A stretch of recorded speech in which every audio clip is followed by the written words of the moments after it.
Thank you for viewing my presentation. My name is Shaun Ghulam. I'm the CEO and Creative Director at Digital Minded. We are a Brampton-based, award-winning creative agency specializing in custom web design, branding, and mobile apps. We are dedicated in helping small businesses like yourself build a strong web presence that helps promote business growth. To tell you a little bit about myself, I founded my business back in 2006 during my college days, and ever since then, we operate on a full time basis. This presentation here, I'm going to be giving you web design tips that really work because it helped my business and my clients. Let's get started. Tip number one: design, design, design. This is critical on the web because first impression is key. If you don't wow your customers, they're not going to buy from you.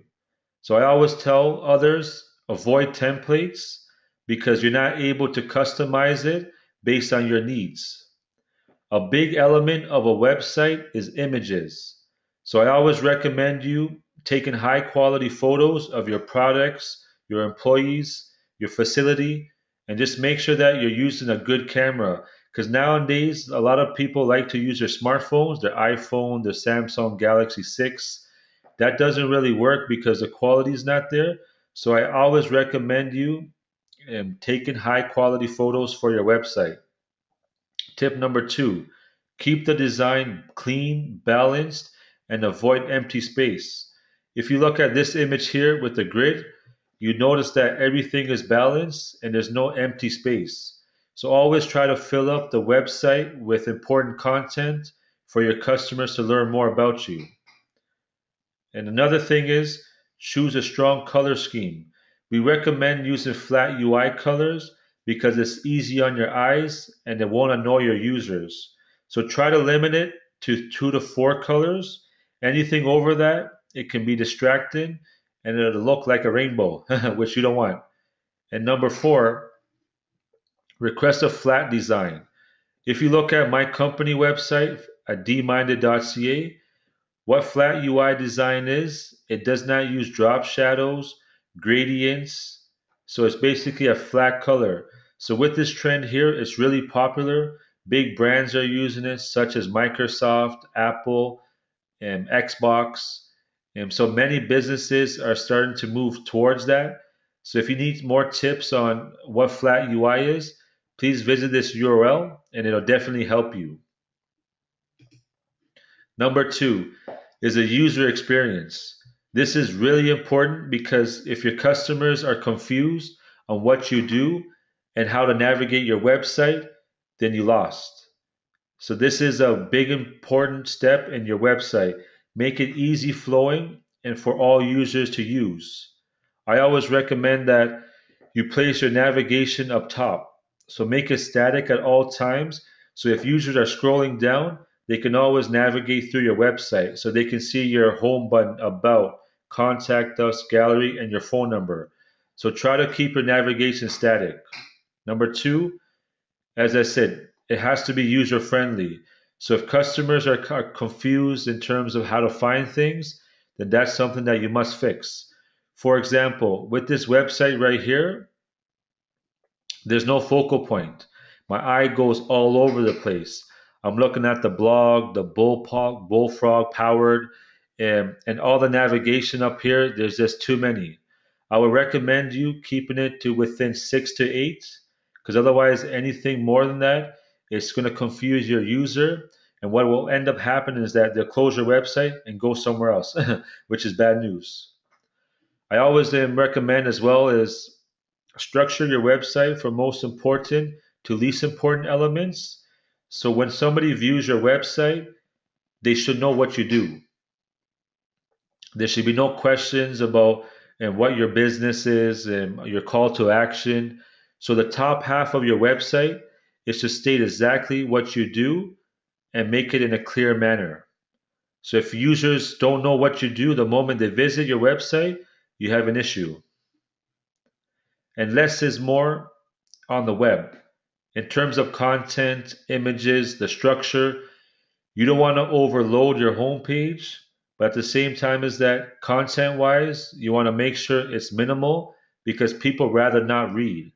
They rather watch a video than read text. Visit this link here to learn tips on how to improve the user experience on your website. Now, looking at these images here, you want to make sure that your customers are viewing the right thing. So you got to know what their patterns are. So in terms of where their eyes go. So as you can see here, it's just a sample of a website in terms of where the average user eyes will position on your website.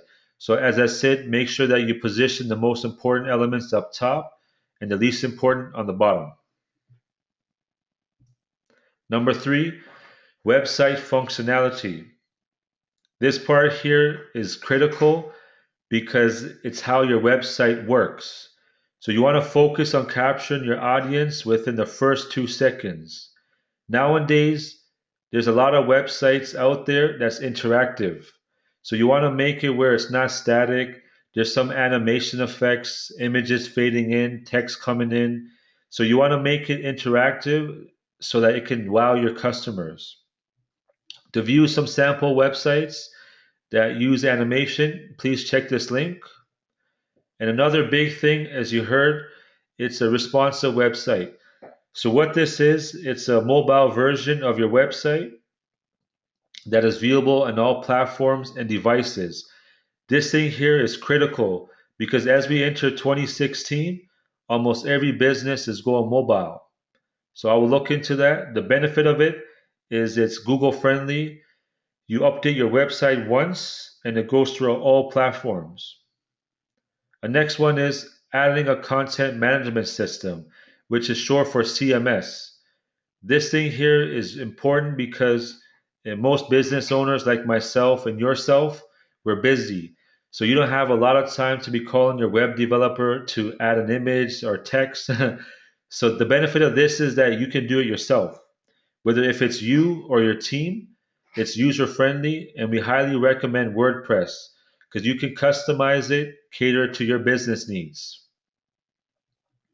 Once the designs are approved, I always recommend my clients to decide how they want their website to function.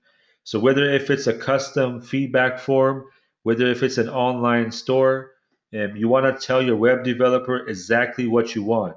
For example, if you have an e-commerce store and you're selling shoes, if you wanted to auto calculate the cost of buying 10 shoes, or if you want to make it where customers can take a photo of their shoe and input it online, all of these functionalities have to be cleared up from the beginning. So make sure that you're clear on what you want. And this way here, you can communicate it to your web designer. Now let's move to the next stage. Number four, testing. This is critical as every other step is. A lot of businesses do not test their website, which can cause you to lose customers, which is not a great thing. There's this website right here. It's called browserstack.com. With this website here, you're able to test your website on all platforms, on over 700 browsers, every smartphone on the market. So this way here you know that your website is being viewed the proper way. So I advise you guys check it out because some websites I've seen, it's responsive, it has all this technology, but then when I view it on my smartphone, it doesn't work. So that's an issue and that has to be fixed. Another big thing that I notice is grammar mistakes.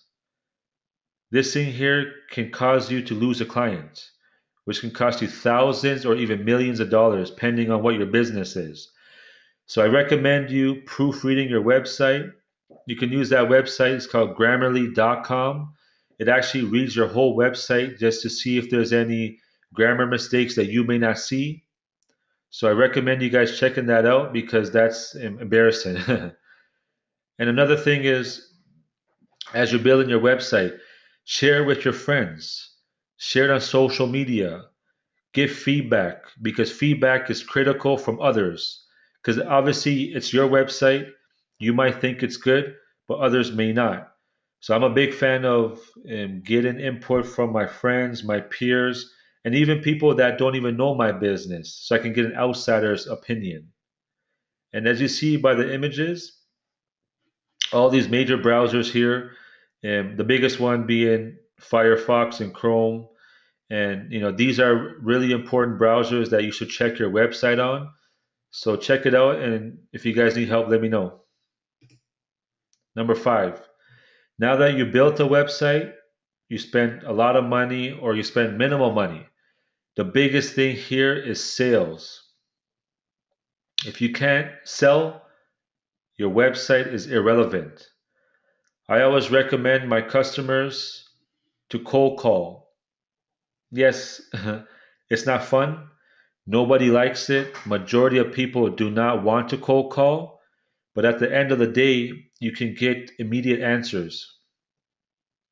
I'm old school, even though I'm 31 years old. I pick up the phone every day. I try to make 20 to 40 calls per day. And to be honest with you, I get more results than anything. Marketing, SEO, which is search engine optimization, going to events.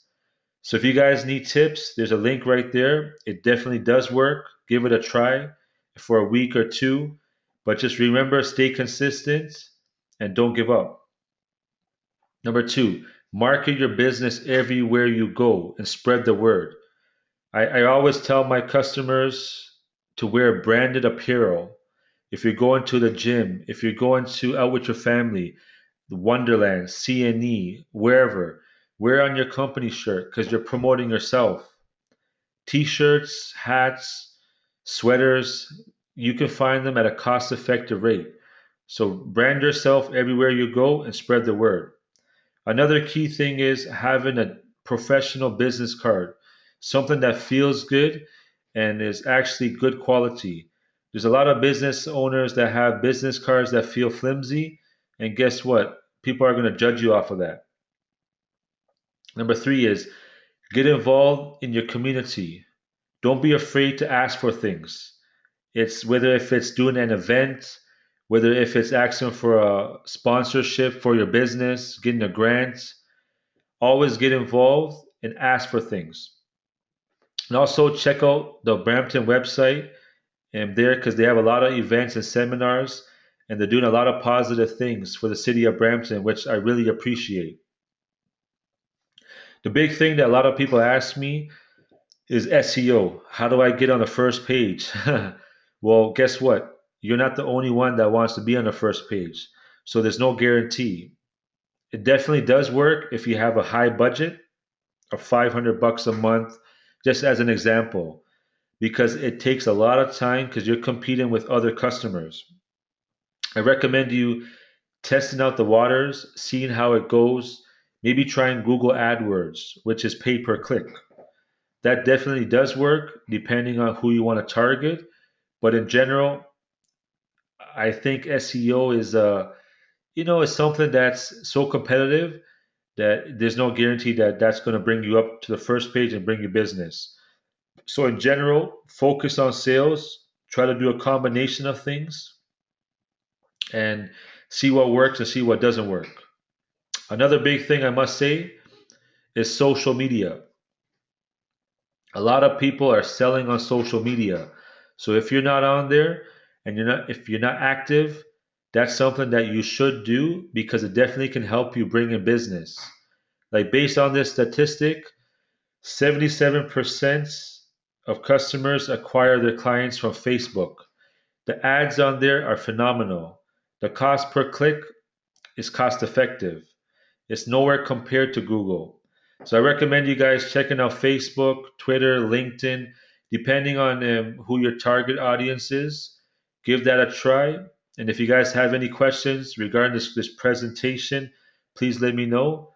Thank you very much for watching it, and I hope this helped you. Thank you.